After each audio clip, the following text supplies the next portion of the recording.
If you're eating or you got a weak stomach, don't watch the video. I don't know if you noticed, but there's a huge pile of doo-doo in this toilet I'm working on. But I'm here to change the valve, actually upgrade an aftermarket valve to a Sloan valve. And they have to put in a separate work order for me to unclog the toilet in order for me to get paid for it. So I can't touch it unless I want to do it for free. And it's the holidays, but I ain't in that kind of giving mood, you feel me? So just doing my job, which is to change the valve. Wow, there's a pile of doo-doo just stared me in the face. But all in the day's work, right? By the way, this was an emergency job 2 days before Christmas at about 5 or 6 p.m.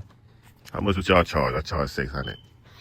Yeah, it was leaking pretty bad from the cutoff valve, so they couldn't cut the water off to the toilet to stop the leak.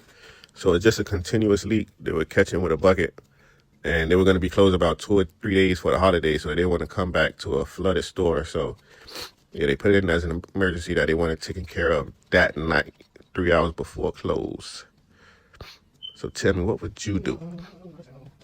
And what I'm learning doing these jobs, man, it really pays to keep some spare parts in your garage, on your truck, or whatever you got to do, man, because these emergency jobs tend to come right before closing after hours when all the supply stores are closed for some reason. They don't realize stuff is leaking until they're about to close. But that's my little 2 cents. Keep some extra parts, man.